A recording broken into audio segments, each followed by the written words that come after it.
Imagine having to take care of a girl who just traveled through time from 1200 years in the past and ended up before you in the 21st century. That's right. In this story, the main male protagonist, Shu Qing, finds himself having to look after a girl who suddenly appeared out of nowhere before him, hailing from the Tang Dynasty era. Shu Qing's main challenge is to teach this girl the ways of modern life. Of course, he'll have to explain to her why she shouldn't wander around at midnight like a ninja, or why she shouldn't draw her sword every time she feels like it. It will be quite the ride to see if our hero can transform this Tang Dynasty heroine into a 21st century woman. The story begins in a metropolitan area where heavy rain pours down on busy streets. Among the bustling crowd, our hero stands out as the only one without an umbrella. He starts running, seeking shelter in the dormitory building, and begins to ascend the stairs. While he's ascending to the top, Shu Qing starts to hear these weird voices. In the next moment, his eyes widen in shock as he sees a woman staring down into his soul through her intense gaze. Completely startled, he fumbles and drops his room key as he recoils. The woman also steps back to maintain a safe distance. Shu Qing dismisses her as just a cosplayer and begins his ascent once again. But when he takes a closer look at her attire, he's surprised to see how realistic it appears. Despite this, he shakes off his thoughts and continues up the stairs, convinced she's just a dedicated cosplayer. Before he can step into his room, the woman calls out to him from behind, telling him to hold up. Shu Qing pauses, turns back, and casually mentions that this is where he lives. The girl looks a bit spooked and quickly steps back, keeping a cautious distance. Seeing her reaction, he starts feeling a tad embarrassed, wondering if he looks so rough that even a girl finds him a random street molester. Anyway, he heads into his room. He takes a quick peek outside before closing the door, only to find her still lingering outside. After shutting the door, he takes off his soaked slippers and shirt. And after taking a steamy bath, he grabs a can of cola and also picks up the bag of cat food, calling out to his kitty, Melon. Right on cue, the little furball shows up with a sparkle in her eyes and eagerly digs into her meal. Meanwhile, our hero starts chugging down that refreshing cola as well, relishing that fizzy madness with every gulp. He takes another glance outside and sees that the rain shows no signs of simmering down. After a moment, he decides to check through the peephole in his door. And surprisingly, the girl isn't there anymore. While opening the door cautiously, he wonders if she's left, but as soon as his gate is wide enough, she appears right before his doorsteps. Feeling a bit awkward, he offers her an umbrella or assistance getting home if it's not too far.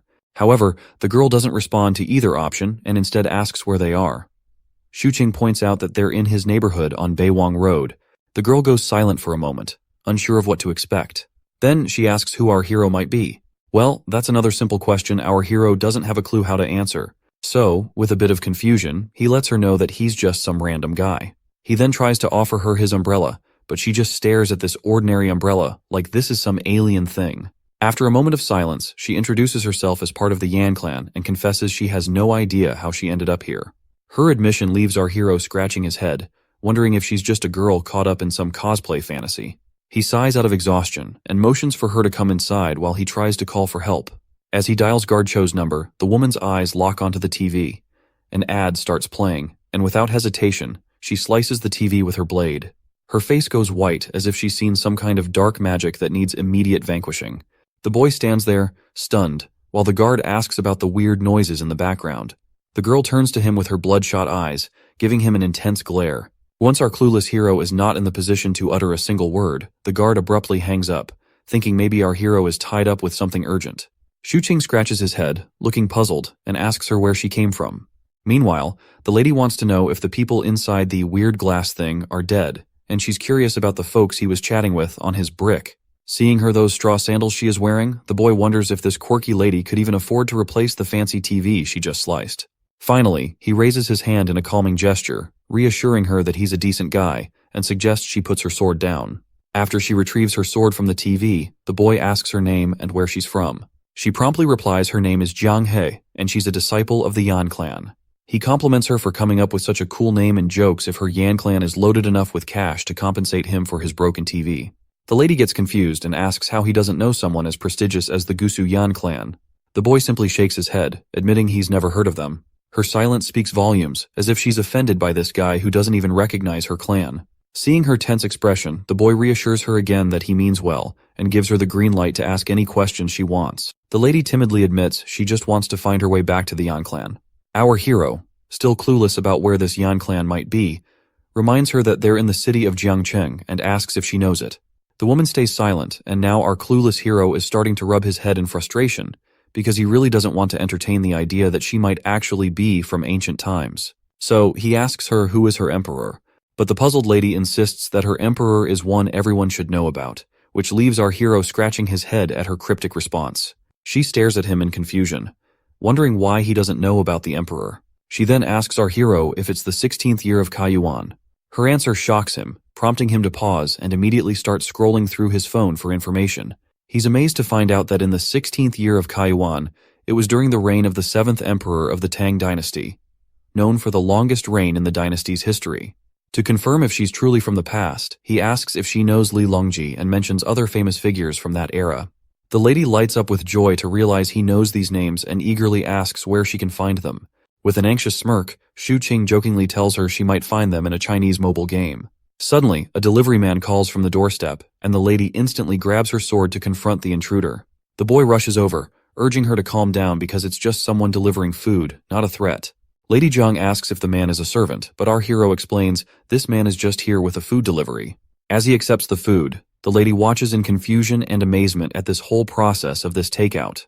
The boy then asks if she's hungry and wants to eat something, but the girl nervously declines. Standing by the door, she asks him why everyone she's seen here has short hair, wondering if they're all exiles. Our hero reassures her that's not the case, but then he starts losing his shit and fears she might have already slaughtered someone when she first arrived here and saw those people. She quickly assures him she was just hiding in the dark. After that reassurance, he gladly proceeds to take a bite of his burger. But then, the girl creeps over his face once again, asking about the short hair once more. With a mouthful, he explains it's just a local style, nothing special. Her eyes fixate on the juicy wrap, filled with meat and veggies. She can hardly resist the temptation, but she snaps herself out of it and declines eating again. He suggests she quench her thirst with the soda if she does not want to eat anything, telling her it's super sweet and probably unlike anything she's ever had before. Lady Zhang gets angry, feeling insulted by his comment, and accuses him of looking down on her. Our hero quickly clarifies that he was just trying to offer her something to eat. As their argument heats up, they start bickering like an old married couple. In the midst of their squabble, our hero accidentally knocks over his can of Coke, spilling it all over the place. The fizzy drink starts bubbling on the floor. Seeing the strange liquid spread, the girl stares at him in disbelief, thinking he was trying to force her to consume this weird, black, and disgusting substance. The poor guy sweats nervously, insisting that it's not poisonous and attempting to explain the concept of a carbonated drink. But these modern concepts make no sense to the girl from ancient times. In a fit of rage, she pins our hero down and glares at him with fiery eyes before she can slice his head off. Shortly after, she calms down a bit when he proves the drink isn't poison by chugging it himself. The girl finally gets it, and our hero tells her to stop drawing her sword every time, mentioning how she freaked out his cat, Melon. He then looks at her and realizes there are only 3 options to get rid of her. Option 1, trick her into going outside and let her freeze or starve, but he knows she'd end up on the news. Option 2, call the cops, but she might go berserk and make a mess for him by killing those officers, and just thinking about it gives him the creeps. The third option is to keep an eye on her. Since she's from ancient times, he might learn some neat stuff from her, but he's also worried she might chop him in half if she keeps brandishing her sword. Instead of regretting it later, he decides to take her in and see how things go. With that settled, he offers her the burger. Although she's clearly tempted by the tantalizing food before her, she stubbornly looks away and asks him what exactly this thing is that he's holding. Deciding to prove it's not poisonous, he takes the first bite, and she agrees, eagerly telling him to go ahead. As he eats, the lady watches him closely, and the boy realizes this amount of food might not be enough for her, so he decides to make a rice bowl instead, thinking her ancient stomach might not handle the burger well. It seems he was just making excuses to eat the burger himself. Seeing him finish it off completely annoys the lady to no end.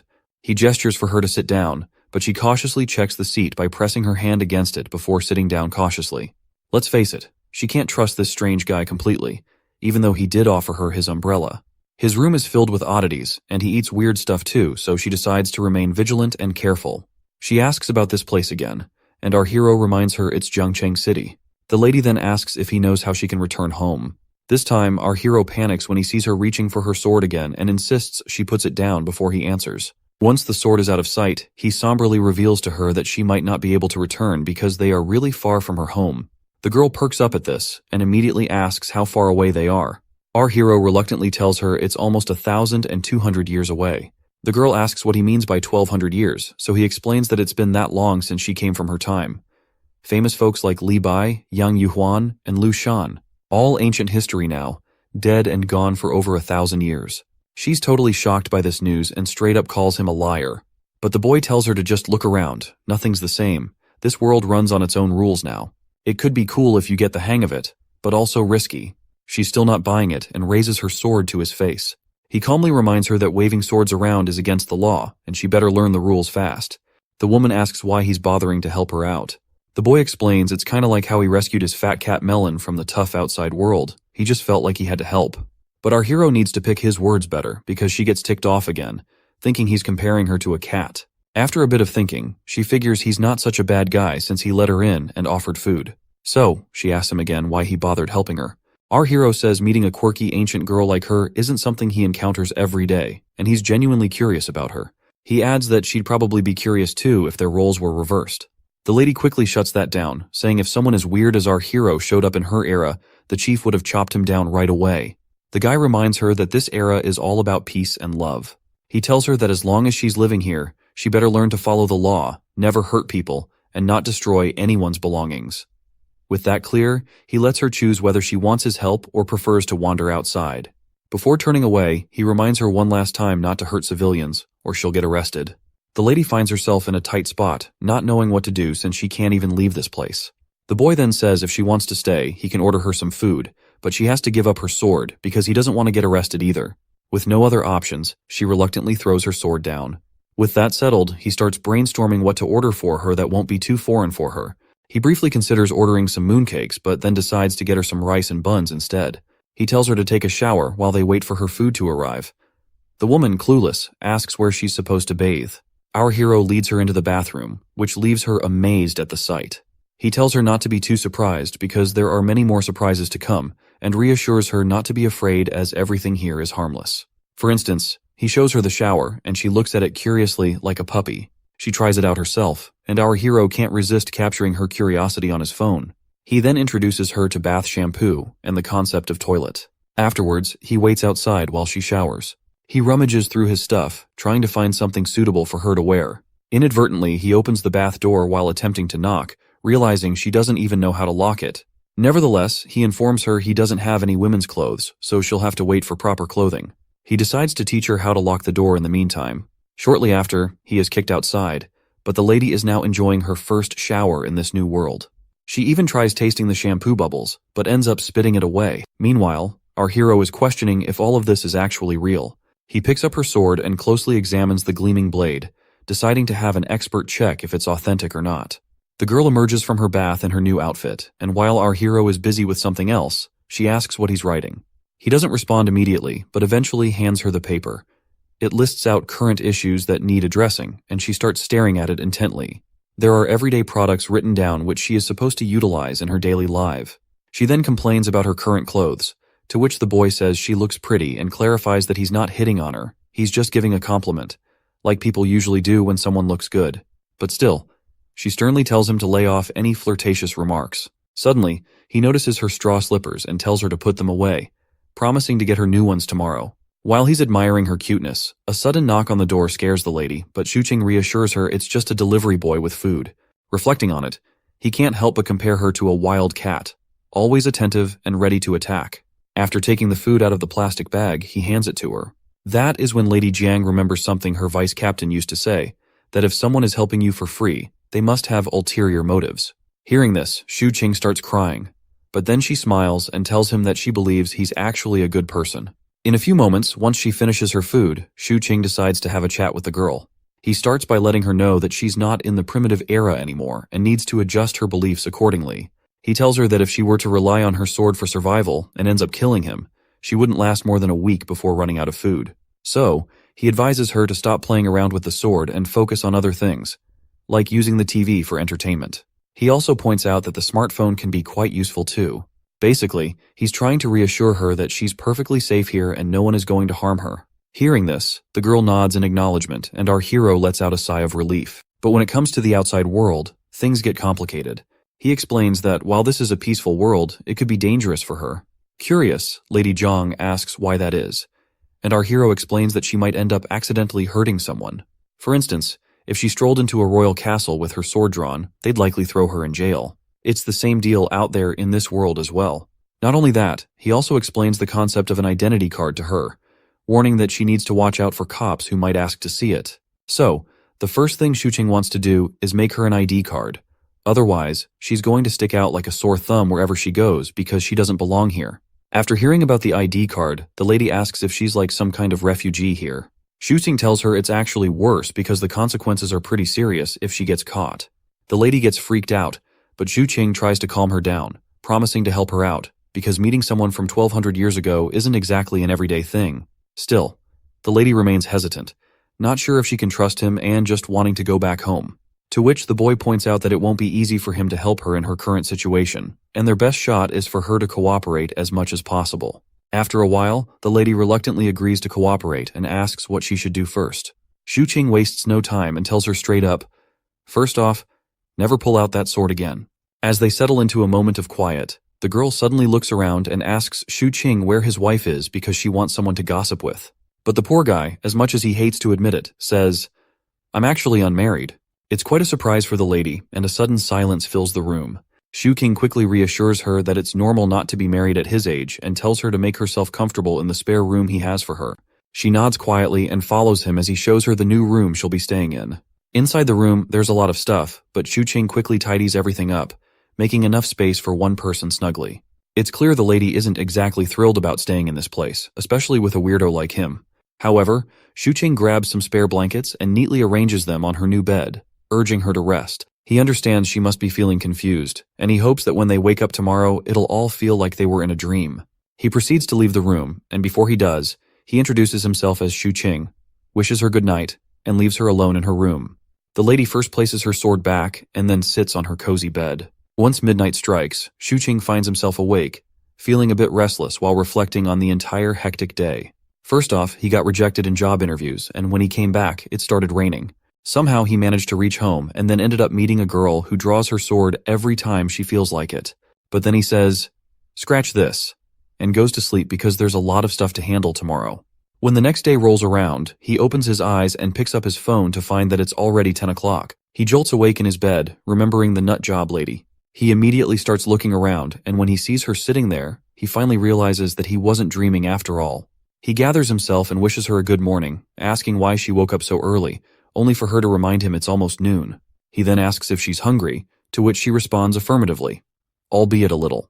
She starts looking for something in her chest and hurriedly goes back to her room, returning with 2 silver pieces, telling him he can buy food with them. Shuqing is amazed to see the silver in his hands, though he knows silver doesn't fetch much. However, he thinks if she has any gold, he could use that to get cash and possibly help her obtain an ID card. The girl shows another piece of stone, but Shuqing quickly tells her to keep it because she can't go outside yet. He looks at her closely, estimating her height and width, and promises to buy her some clothes later, along with bringing back some food. Afterwards, he heads to the bathroom, brushes his teeth, and freshens up. Then, he heads to the shopping center to pick out some suitable clothes for her. After looking at several options, his eyes settle on a particular dress, and tells the attendant that he'll take that one as well. It seems like he spotted some bras in the distance, but couldn't bring himself to enter that section alone. After an hour of shopping, he finally finishes and looks at the stuff he bought, feeling embarrassed about holding women's cosmetics. He then heads to the bookstore, grabs some books, and makes his way back to his apartment through the bustling city. Upon reaching the building entrance, the guard asks him about his shopping trip, and our guy tries to hide all the feminine stuff he's carrying. The guard also asks about the phone call from yesterday, and he makes up an excuse, saying he dialed the wrong number accidentally. Before he heads off, the guard warns him to be cautious due to recent thefts in the area. He nods and assures the guard he'll remember. Once he's back in his apartment, he finds the lady standing there with her sword almost drawn, ready to chop off any intruders. The boy assures her she's safe and hands over the food box, mentioning he's also brought some essentials. Suddenly, something clicks in his mind. He looks at her with curiosity, and she asks what's on his mind. He awkwardly wonders aloud if she should be thanking him and seeing him as some kind of young hero or a decent guy, or something like that. The lady, not quite getting where he's coming from, thanks him anyway. It seems like it might take a while for her to figure out what this weirdo is always thinking. They dig into the food, and the lady devours her meal like a wild animal, which surprises our hero given the elegant image he had of women from her era. Nonetheless, he's pleased to see her enjoying herself. After they finish eating, he lays out the clothes he bought, showing her the new dresses and shoes. He keeps digging around for more stuff, and meanwhile, the girl spots the bra he got for her. The guy freaks out, like his soul might jump out of his virgin body, and quickly tells her to keep that thing down and promises to send her a video on how to use the bra to cover up her headlights. Feeling embarrassed, he dumps all the stuff he bought and tells her to figure it out herself. Seems like he's picked up quite a few interesting items though. Along with that, he's brought some books to help her understand this world and its culture better. He's even planning to teach her how to use a computer so she can learn on her own. Seeing her looking tired and restless, he suggests she get plenty of sleep before they can figure out their next move. But then she asks about his status in this world. Hearing this, he rethinks things and admits he's a graduate student still on the job hunt. It's funny how despite being unemployed, he still manages to splash out on fancy clothes and cosmetics. So, even the lady starts to think he's some rich kid, but our hero quickly shuts that down, saying he's from a poor background. Then she starts wondering if he might be a landlord or something. Nonetheless, she dives into her books, but when she sees those old pictures from her era, tears well up in her eyes as she thinks about how she can get back home. The boy reminds her he has no clue how to get her there, but asks her how she ended up here. The lady reveals she was chasing a small thief in heavy rain, got lost in the middle of the forest, and wandered around until she spotted these tall houses. Seems like this guy's clueless about how to get her home, but he cleverly changes the subject, telling her she's got to survive in this world before going back. Then, without skipping a beat, he asks about her military ranking and martial arts skills. You see, the reason this guy was asking in the first place was because he was interested in her martial arts skills to begin with. And the lady gives him an exact answer he likes, saying her Yan clan is considered the most powerful clan around. Excitedly, he asks how high she can jump without getting hurt. The lady confidently steps forward, pointing to the 4th floor of the building, saying she can jump from there without a scratch. This revelation leaves the guy's eyes practically popping out of their sockets. He then gets even more excited, eager to see all the fancy moves she's got under her belt. He starts spouting off a bunch of martial arts skill names he's probably picked up from video games, but it's all gibberish to her. He even asks if she knows Kung Fu and offers to learn from her eagerly. But the lady tells this enthusiastic guy to simmer down because he's past the age for learning, and even with perseverance and determination, he won't achieve much. The boy calms down and asks if these moves are like super strict or something. Lady Zhang shakes her head, saying it's not about being a master, just a few basic moves without all the strict rules. She then gets into position and shows him the first simple martial arts move, focusing on the waist and how to ground yourself. She explains that martial arts training takes time, building up bit by bit, day by day. He then asks if he can practice stakes and literally begs for it. She reminds him that it will take 3 years for him to learn stakes. The guy thinks that in that amount of time, he could become a full-fledged army soldier. So he gives up on martial arts and asks her to teach him sword techniques instead. The lady brings him back to reality once again, saying he's also past the time to perfect his reflexes because his eyes can't keep up with his hands right now. Finally, he throws his idea of becoming a warrior into the dustbin and simply tells her to try on the clothes. Once she's in the bathroom, he wastes no time taking advantage of the moment. He grabs her sword and starts swinging it like he's the second coming of the ninja itself.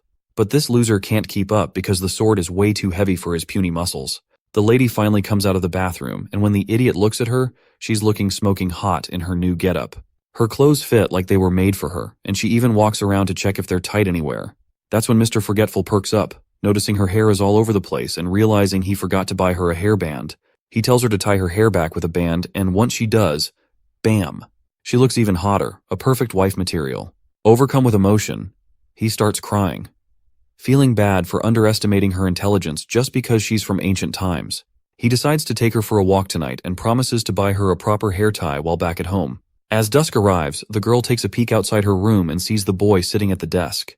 She comes out and asks what he's doing. He tries to explain computers to her, like how you can trash talk everyone in the crazy lobbies of Call of Duty, and warns her to steer clear of 4chan if she wants to keep her sanity intact. The boy then asks if she's having fun reading books. She admits that most things are flying right over her head, but she's slowly learning. The dude tells her to take it easy, reassuring her there's no rush, and reminds her she's already brave and smart. He jokes that if he were in her shoes, he'd probably be a lost cause. Lady Zhang looks at our hero warmly, cheeks turning tomato red.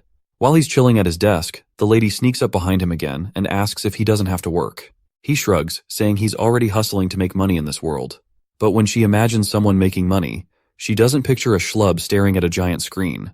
Our hero explains he's trying to make some quick cash online. Since she wouldn't get all the tech stuff, he suggests she start with the basics. His mind is struck with a bright idea as to how to make her familiar with some basic stuff. He asks her how strong her chief's martial arts skills are, and she replies, pretty darn strong. So, the dude plays a video on his computer and asks if these guys on screen are powerful enough. The lady's eyes light up as she watches the intense fight scenes on his screen. He looks at her with the same enthusiasm and asks for her thoughts.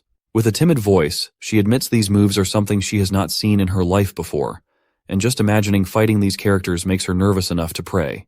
He then pulls up another ridiculous video where a guy smashes through an entire wall with just the palm of his hand.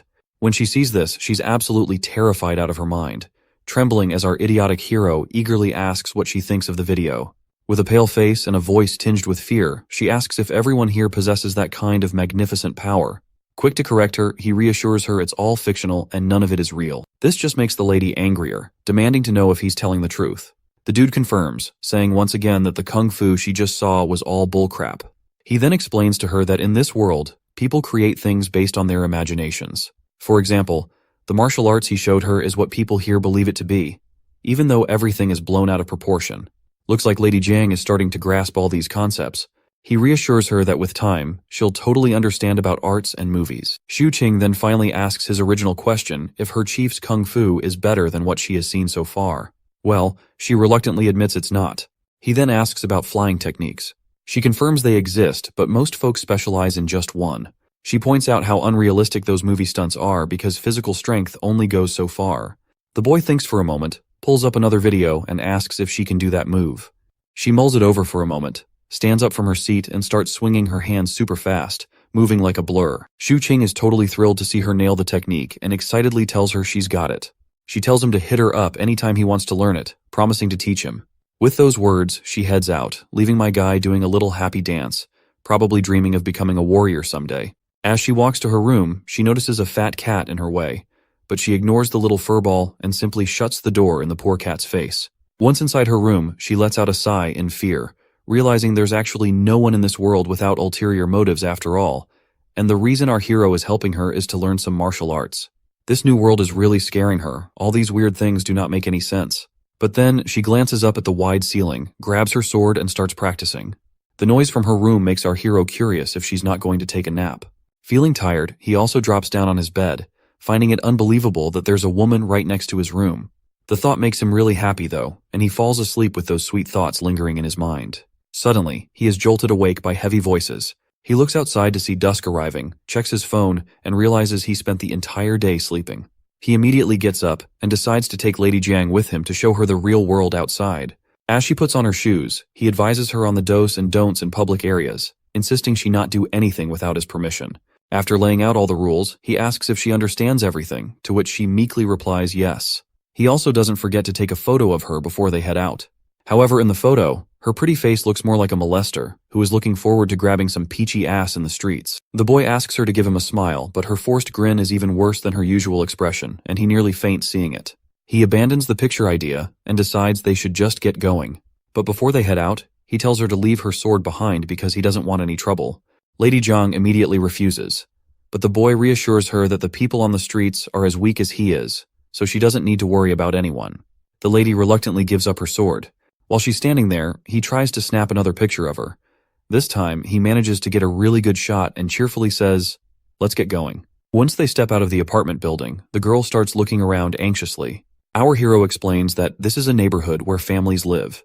He points out the main entrance and the road outside and mentions the stores on both sides where people can buy food, clothes, or whatever they need. Lady Jiang gets intimidated seeing a guy on a scooter, probably thinking it's some kind of magical ride. As they walk on, they notice some people. A fat woman immediately recognizes Lady Jiang for some reason. The girl hides behind the guy while the woman insists she's seen her before. Meanwhile, a guard asks if our hero has snagged a girlfriend for himself, but the boy just laughs it off and says she's just a friend. But it seems this fat lady isn't letting up. She immediately recognizes Lady Jiang as the sword-wielding woman from yesterday. The guard and the woman start discussing the sword she had, and the fat lady explains everything in detail. Our hero quickly jumps in, yelling that it was just cosplay, where people pretend to be fictional or historical characters. Luckily, the fat lady buys the cosplay story, and our hero seizes the chance, grabbing Jiang's hand and walking away swiftly. Seeing them walking side by side reminds the old man of his own past. Once they're out of sight, Lady Jiang pulls her hand away and starts feeling grumpy. He asks if that woman saw her yesterday. The girl remains silent to this query, and the boy is now sure Jiang must have met that woman on the stairs. Nevertheless, they continue their journey together. The lady is quite shocked to see cars moving so fast. The boy then gives a brief description of cars and how they evolved from horse carriages to these robust, speedy machines. Since she can't understand how these things work, she assumes there must be a horse stuck inside providing the much-needed horsepower to run the car. The boy then introduces her to the concept of cameras and explains how the movies they watched were filmed with these devices. He points out that if he were to misbehave with her here, people from far away would still be watching from that CCTV and could get them arrested. So he reassures her that as long as she behaves herself, she isn't their target. Lady Zhang picks up a few pebbles from the ground, and our hero quickly tells her not to even think about knocking out any cameras.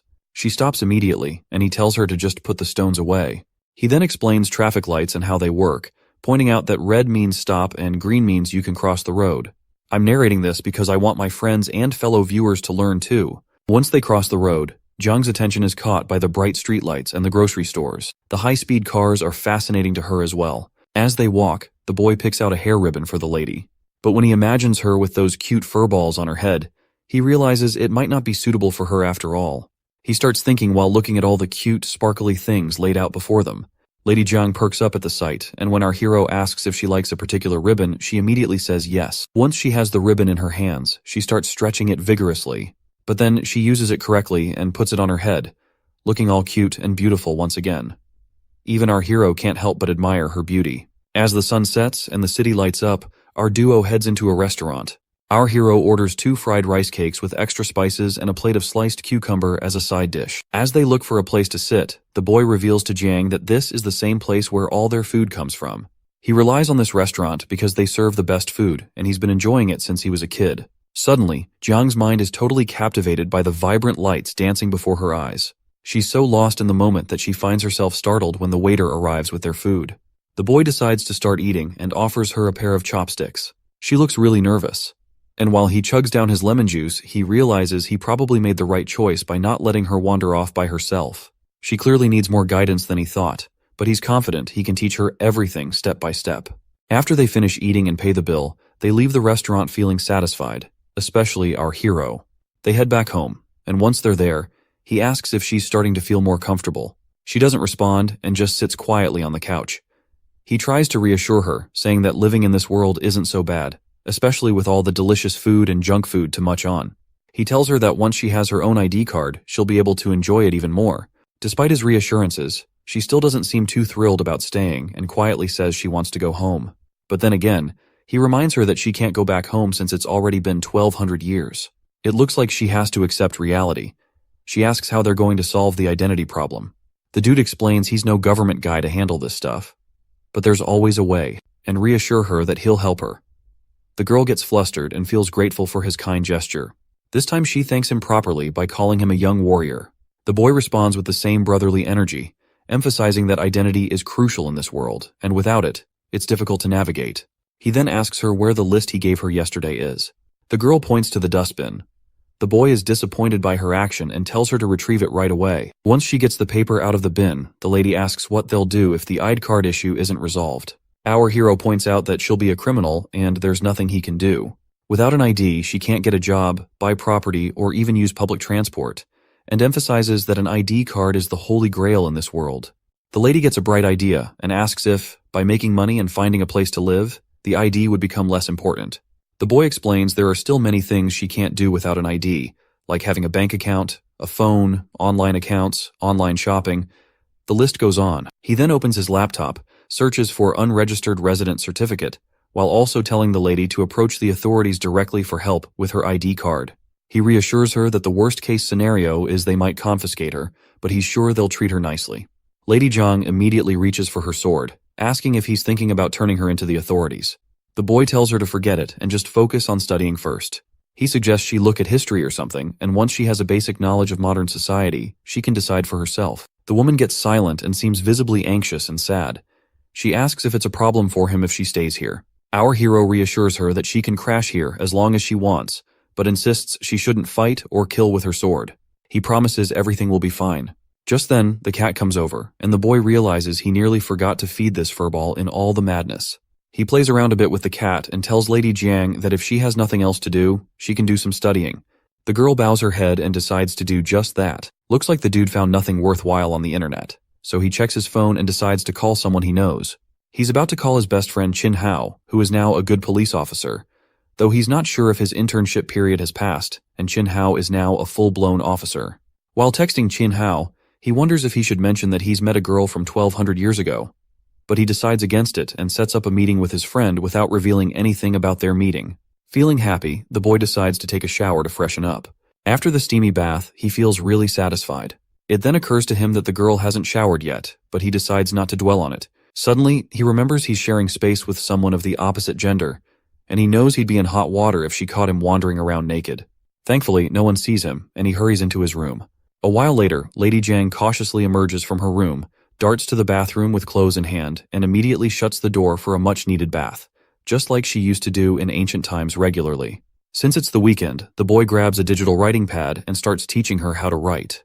She's already good at reading traditional Chinese characters and nailing their pronunciation, so now she tries her hand at writing a few words. Suddenly, Melon pops up, grabbing both their attention. The cat looks hungry, so the boy decides to feed her while Lady Jiang keeps practicing her writing. Watching him dish out cat food, Lady Jiang gets curious and asks what it actually is, to which Xu Qing explains it's food made just for cats to eat. Lady Jiang quickly imagines how they might produce such cat food, picturing pouches hanging from tall trees in her mind. Suddenly, there's a knock on the door, and the boy rushes to receive the food delivery. He hands it to the lady, telling her it's her dinner for tonight, as he's going to meet his friend later to ask about her identity card. The girl immediately starts digging into the food, and our hero assures her he'll teach her how to use a phone and computer so they can stay in touch. While she eats, Little Melon chimes in asking for some food, but the dude scoops up his cat and reminds her to stick to her own cat food. Curious, the lady meekly asks if she can't give this cat some of her food, to which the boy nods and explains that this kind of food isn't healthy for cats. The lady is shocked to hear this, and her mind stops for a moment. If this food isn't healthy for an animal, how can it be good for humans? She even starts feeling like her burger doesn't smell good anymore. Shortly after, he shows Lady Jiang how to use Discord to message him on his phone, making it clear that it will not be him hiding inside the computer, but rather it will be the transmission waves who will carry his voice to her. Leaving his dormitory, he scratches his head, wondering if this is all okay. Eventually, he reaches his destination after a bus ride. Stepping off, he looks around and spots his friend sitting in the distance, waving at him. When they finally meet face to face, they exchange greetings. Officer Chin then pours a cold beer for our hero, mentioning it's the first time he's serving him a cup of beer. They both sit down, and our hero asks his friend how he can drink as a police officer. Chin Hao explains that he's off duty and dressed casually, just here as an ordinary person. The boy then places his order, carefully noting all the delicious items he's about to enjoy. They clink glasses and toast each other. Xu Qing asks his friend how his job is going and what it's like being an outstanding officer. Chin Hao bluntly describes it as terrible, and all the talk about heroes saving the day is nonsense. He shares how he's often pulled into trivial disputes between couples and ends up resolving conflicts with old ladies in the neighborhood. He hardly ever encounters thieves. Instead, he deals with daily disputes and nonsense. But our hero Xu Qing points out the brighter side, mentioning how people are generally living and working happily, which is a good thing. As much as Chin Hao hates his job now, he always dreamed of becoming a police officer when he was a kid. However, he stopped growing after hitting 1.6 meters, knowing that the minimum height requirement was 1.7 meters. He cried a lot in our hero's arms. Fortunately, when the height requirement was replaced by the high jump, he was excited to start practicing every day, eventually achieving his dream. But after dealing with just trivial disputes, the officer is so worn out that he jokes he'd even fight a woman with a sword if he has to, just to make a big show. Our hero immediately tells him not to joke about such things. Suddenly, the boy changes the subject and casually asks about what happens if a homeless person who has lost their memory wants to get an ID card and work without any proof of citizenship. To which the officer bluntly states that getting an ID card isn't easy, and someone fitting that description is likely a shady person. With the energy of an officer, he asks our hero for the person's name and address he is speaking about. The boy tries to spin a tale about how his mother's brother had a son whose friend is in a similar situation. The officer cuts him off, telling him to stop the nonsense and reminding him that without proof of identity, like a blood test or something similar, they can't get an ID card. The boy presses further, asking if the person he encountered was unidentified and strange, like a homeless guy. The officer points out that if their behavior is suspicious, they must be investigated. Seeing his friend's suspicious gaze, the boy quickly tells him to stop looking at him as if he's harboring a fugitive. He insists he's not here to discuss how to cover up anyone's identity. His friend agrees, reassuring him that he trusts him. He suggests asking for basic information from the stranger. They could also use a person's directory or DNA information to verify details. His friend suddenly grows irritated, telling our hero to drop the conversation and starts downing his beer. The boy jokes that he only came here because he needed something to talk about, otherwise they would not have met. Then, he playfully tells his friend to forget everything and jokingly extends his hands, telling him to handcuff himself because he wants to experience what it's like to be interrogated and cuffed. After their banter, our hero brings up the ID card subject again, but the officer's answer remains the same. He gives an example that if it were so easy to get a new ID, criminals would be stabbing people daily and running off with new identities to start fresh. They continue their back and forth, and after drinking a lot of beer, the officer finds himself knocked out cold. Our hero tries to wake him up, reminding him of his duty to resolve disputes between old ladies. But the officer just wants more beer, so our hero tells the waiter not to bring any more. The boy pays the bill while his friend still wants more booze. Our hero then learns there's a 50% discount if you spend 100 yuan, so he decides to get a lot of fish for Lady Zhang. After saying goodbye to his hiccuping friend, he grabs his takeout and heads back home. Though he is a bit let down that he got no lead, but he is not sweating it. Once he's back home, he finds the girl fast asleep, and he can't help but admire her beauty. His heart and brain seem to short-circuit as he gazes at her, unsure of the feelings stirring inside him. The girl wakes up abruptly, feeling a bit startled to see him back. He shows her the food he brought, and she quietly says thanks. Not satisfied with just a simple thank you, the boy playfully insists she say it loud and clear. Blushing, the girl says, "Thank you, young warrior," which prompts an exaggerated reaction from the boy, claiming it was an easy task and a small contribution. As he unpacks the food, the girl asks if he drank a lot. He says no and shows her a yogurt pack, telling her to lick it before drinking. He starts rubbing his tongue against the sweet and sour yogurt, and she follows suit, surprisingly enjoying it and diving right in. The boy tells her to eat up and not let the food get cold. As he heads into the bathroom to take a bath, he can't help but smile, feeling the warmth of coming back home and seeing someone waiting for him. After his bath, when he's back outside, the girl immediately notices him. He asks if she checked her clothes, which confuses her at first. Then she remembers the bra he brought for her and feels super embarrassed just thinking about it. Apparently, trying to figure it out with YouTube tutorials didn't go so well. Later, she heads to the bathroom to change. She's nervous about trying on the fancy dress, since she's used to plain outfits that match her mood. She wonders what kind of prickly princess she'll look like in this new dress. She lays out the bra and dress on the bed, takes a bath, and dries her hair with a blow dryer. She's really grateful for the kind young man helping her adjust to everything, but she knows relying on him isn't a long-term solution, and she can only get so far with her limited knowledge. The sunshine of the next day leaks through the window, and the girl comes out of her room while rubbing her tired, sleep-deprived eyes. It looks like our hero woke up early this time. Lady Zhang asks him if he's working early in the morning, to which he replies that he's just watching some news. The girl immediately exudes a gloomy aura, asking if he is a government official. The boy reassures her that he's not, reminding her that if he were, she would already have her much-desired ID card. He then asks if she's hungry and offers to buy breakfast, asking if she'd like to come along.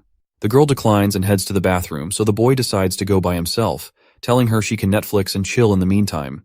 Humming a tune, the boy strolls outside. The old guard calls him over, and the boy reluctantly approaches, noticing 2 more people present. One of the ladies asks if he's heard any creepy, weird noises lately, and the way she is looking at our hero, it's clear she suspects him of being the source of these sounds. It seems like the boy is completely clueless about what the lady is talking about, and he tells them that he didn't hear anything, and slept soundly last night. He wonders if there was a theft, but the old man suggests that they might be haunted because his dog was terrified by something the other night, so much so that it didn't even bark. When the boy asks the old guard if he noticed anything else, the old man takes a puff of his cigarette, exhales the smoke, and confesses that he didn't see anything, but he caught something on video footage. They all gather in the surveillance room where the old man plays the video. In the footage, they see something moving so fast that it appears as just a blur, and everyone is visibly terrified by this mysterious creature. And the reason our hero is also feeling terrified is that he's pretty sure it's Lady Zhang. He facepalms himself, unsure why she's doing that, and decides to go back to the apartments to ask her himself. Well, it looks like now we know why Lady Zhang was feeling tired a while ago. She was probably trying to explore this world by herself in the night to learn new things. The boy then asked the old man if the same had happened yesterday as well, to which the guard says no, noting that nothing unusual happened last night. He awkwardly laughs and decides to entertain the idea that maybe there's a ghost around. The bald guy over there and the chubby lady get curious, wondering why a ghost would be playing around in the dead of night, especially in their place. The old man decides to keep an eye out to see if there's some guy lurking around looking for a chance to steal. The boy finally gets back home and wastes no time yelling at her, asking why she snuck out in the middle of the night before. He stares at her with a mix of disappointment and concern. The girl meekly asks how he knew it was her wandering, which just infuriates the boy more. He facepalms in frustration, reminding her about the CCTV cameras everywhere that caught her. The girl looks a bit scared and worried about him. So, she quickly explains she was wearing a mask. Relieved, the boy sighs and figures as long as she keeps her face hidden, they're probably safe. He tells her from now on, if she wants to go out, she has to take him along. No solo trips allowed while she's staying here. He stresses how dangerous her situation is, so she can't just wander around freely. The lady timidly asks if she caused trouble for him, and he reassures her that luckily, no one recognized her, because everyone thought there was just a ghost haunting the place. Looks like the lady had no clue what haunting meant. Seeing her clueless face, my guy gets agitated once again, and quickly tries to Google a movie about someone from ancient times who ends up in the future and gets into trouble because of their wild behavior. He wants to emphasize how dangerous her actions could be if she's not careful, and he is pretty sure what he just imagined perfectly fit the description of her character. The girl looks timid and promises to quit causing trouble if it's a bother to him. The boy then tells her to calm down and suggests ordering takeout later, asking what she'd like, whether hamburgers, chicken rolls, or anything else. The lady responds with a charming smile and thanks him for the healthy food he is ordering for her, but the boy teases her by reminding her that if she wants to eat even healthier, she could try the cat food. After their playful banter, the boy takes the laundry and puts the clothes into the washing machine. He also takes the opportunity to educate her about how the washing machine works. Upon seeing this, the girl quickly rushes to her room, retrieves her clothes, and returns to the laundry room to add them to the washing machine. While Shu Qing is looking at the laundry, he notices something tucked inside her clothes. Curious, he pulls out the item and holds it up in the air, leaving the girl completely embarrassed. She hurriedly snatches the item back from his hand and rushes back to her room. Zhu Qing is surprised to realize that it's a foot binding, which does not make sense as how she was moving around the neighborhood with her injured feet tied up with the binding. He glances at her, recalling how her feet seemed perfectly fine when he last saw her in those shoes, so it does not make any sense for her to tie her feet with clothes. He then decides to search online to see if martial arts enthusiasts have any interest in some sort of foot binding practices. But by the looks on his face, the search results don't align with his expectations. Turning to her, he casually asks if he can take a look at her feet. She stubbornly pouts and shakes her head, clearly uncomfortable with the request. The boy asks why is that, to which the girl just gives him a silent treatment. Well, it looks like this clueless guy has finally caught on that those bindings weren't for her feet, but for her chest. It's no wonder why she didn't bother with the undergarments he brought earlier, and he thought maybe her hooters were big enough already to fit anything. His soul nearly jumps out of his body as he realizes his foolish mistake. She shoots him an angry look, sword drawn and eyes blazing, seemingly ready to chop off his head. However, she manages to take control back to her nerves and turns around, leaving this weakling utterly terrified after getting scared to death. But since she's already mad at him, he tries to lighten the mood by calling her out and singing in his terrible voice. The lyrics are all about Lady Jiang, describing her modest stature, natural beauty without makeup, and how beautiful she is from head to toe. He even sings a song about a man who loved an ugly woman but had 5 children with her. He claims that only a Gaiga Chad with a Sigma male mentality could do such a thing, and he desperately wants to become one of them. Despite his attempts at banter, he ends up getting yelled at by the girl once again. Afterwards, he gets back to the main business and tells her to watch some tutorials on how to wear these undergarments, and he will be back in 5 minutes. Hopefully with fewer jokes this time. Exactly 5 minutes later, he returns and checks on her progress. But to his surprise, she looks utterly spooked and asks if this is how everyone lives here. With a trembling voice, she mentions that while these undergarments might seem comfortable, they make her feel like a harlot. The boy tries to reassure her that there's nothing wrong with feeling comfortable, but she persists, calling it shameless. He challenges her perspective, asking what there is to be ashamed about. After a moment of contemplation, she falls silent. He launches into a humorous tirade about how she's stuck in the past while modern women flaunt their assets in anything they like. He even throws in a jab, saying if a man can wear half underwear, so can a woman as well. But she sticks to her guns, immediately rejecting what she calls immoral thinking. Seeing he couldn't reason with her, the dude decided to switch gears and calm her down. He revealed that besides studying and working, computers are also great for gaming. He warned her about the toxic fanbase in games like Apex Legends and instead introduced her to a game suspiciously similar to Super Mario. After seeing it for the first time, she became engrossed in the cartoonish world of jumping plumbers. While the lady was busy beating Niftsky's speedrun record, our hero quietly slipped away, thinking it's best to keep her occupied indoors. Later on, when he returned home, he interrupted her game to teach her how to defeat the final boss. After their gaming session, he felt exhausted and decided to take a nap while she continued playing on his laptop. Once he's settled into his room, he reflects on how lucky he was not to land a job on that rainy day. Otherwise, even if the interview had gone well, Managing a 1200-year-old ancient girl would have likely forced him to quit. As dusk casts its yellow hue across the room, our hero returns to find the lady. He suggests they eat out and tells her to dress nicely this time instead of looking like a slob.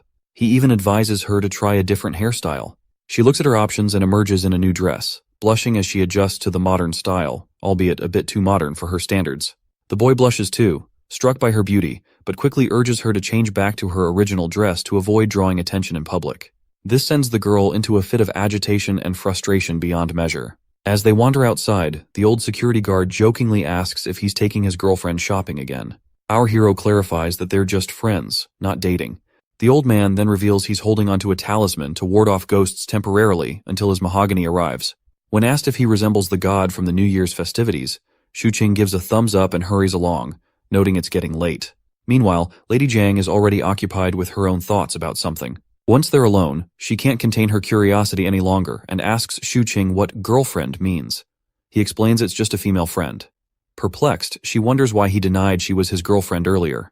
He tells her to be patient and promises he'll explain later. Shuqing is pretty sure that if Lady Jiang figures out the true meaning of girlfriend, she might just pack her bag and bolt away from his place. As they start walking once again, the boy suggests she watch videos about her kingdom's history, but she expresses reluctance, noting that revisiting her past is painful. As they walk, Lady Jiang notices the absence of curfews, street vendors, and muddy potholes in this peaceful environment.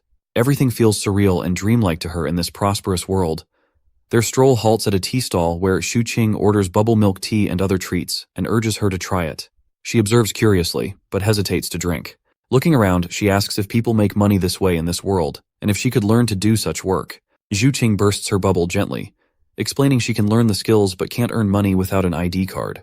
While she sips on her tea somberly, the boy reassures her that the identity card issue will eventually be resolved, so she shouldn't lose hope.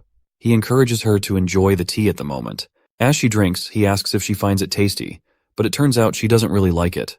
She mentions the taste isn't quite to her liking, and the pearls are difficult to chew. The boy readily agrees, stating he feels the same and doesn't understand how people enjoy drinking this piss-like stuff. The girl gives him a cold stare, likely not appreciating being the subject of his taste critique. He quickly reassures her that he thought girls liked sweet things, which is why he ordered it for her, while his own drink is a bit sour. He invites her to try his drink instead. She cautiously sips his drink through the straw, and as the delicious flavor hits her palate, her face lights up with joy. So the boy exchanges his drink with Lady Jiang's pearl tea and gives her a gentle smile, genuinely pleased that she enjoys it. As they continue their outing, Lady Jiang starts to feel that something isn't quite right, but decides not to dwell on it, focusing instead on sipping her drink once again. After finishing their meal, the boy shamelessly burps, indicating his full stomach.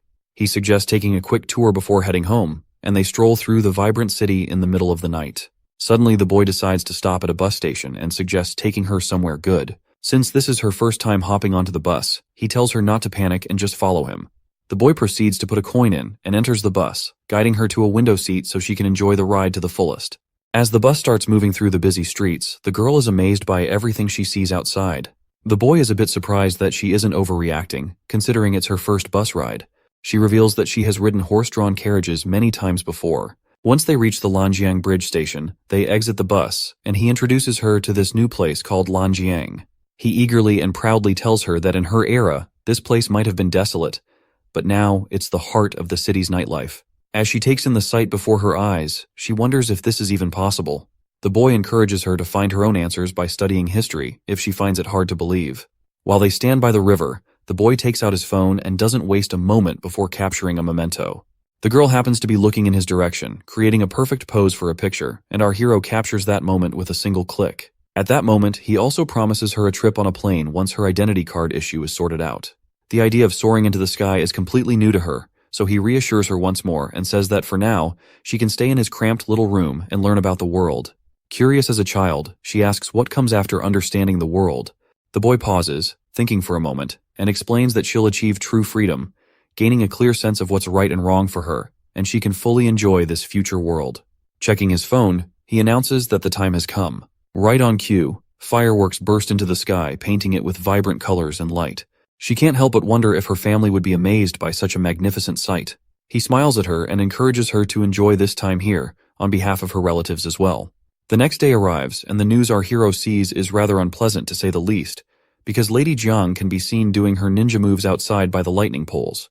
Of course, the dude's face sours at the sight, but it's also kind of reassuring. Since she played ninja at midnight, the guards have been on patrol more frequently, so there wouldn't be any real thieves around for a moment. Suddenly, Lady Jiang notices people gathered outside and curiously points her finger towards them, asking what's going on. Shu Qing gets creeped out as he realizes they've started to perform rituals to ward off the ghosts in the area. Shortly after, they dig back into their meals, and the lady points out that Shu Qing's lifestyle feels like being in a prison. He chuckles and reminds her how they went shopping earlier, watched documentaries, had lunch, shed a few tears over some anime, and then had dinner. He tells her that it's called having a home and an otaku's lifestyle, but the girl does not seem to understand anything. So Shu Qing explains that staying at home means having the freedom to choose what to do and where to go. He compares it to an ancient landlord who spends his days in the mansion with his family and a cat. The lady then decides to go for a little walk, and Shu Qing asks if she wants to go out on her own. She stays silent, which is all the confirmation he needs. So, he goes on a tirade, listing all the dangers and her shortcomings she has, effectively shutting down the idea and telling her to just stay here for now until she is not fully aware of the world. He tells her that even if he gave her money to eat at restaurants, she still has to figure out how to earn money. Otherwise, she'll just be on a spending spree. He reminds her that she can either commit crimes to get some quick cash or do some hunting, but since there are no hunting forests around, she'll end up going through garbage. Finally, the girl gets silent and just eats her burger, thinking that without that single ID card, she can't even go out for walks on her own. Seeing her sad face, Shu Qing then puts his hand into his pocket and offers her 2 coins, reminding her that she's at least learned how to take the bus so she can experience it by herself, which will be her first step forward. But the girl refuses to take the coins, saying she hasn't learned anything. Shu Qing, however, forcibly gives her the coins, telling her to spend some time outside and assuring her that she's learned a lot in the first month she's been here. Curious, the girl asks if there are really ghosts out there, so he points at the people outside doing their ghost-busting routine. He assures her that once she starts making money, she can pay him back. When she wonders aloud what happens if she doesn't earn anything, he assures her they'll figure it out. Once again, she thanks him, calling him Young Warrior.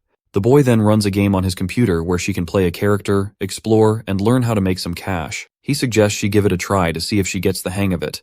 When she asks why she can't just do what he does and work online for money, he explains it's pretty complex and she should start with the basics. Suddenly the doorbell rings and the boy freaks out, telling her to hide in her room. But the person at the gate gets all antsy and yells at the boy to open up. When he hears that voice, Shu Qing gets even more jittery and hurriedly guides her into a room and locks the door before finally facing his father. There's this grumpy old man staring him down. The boy nervously says hi, but the old man adjusts his glasses and insists the boy call him landlord for now.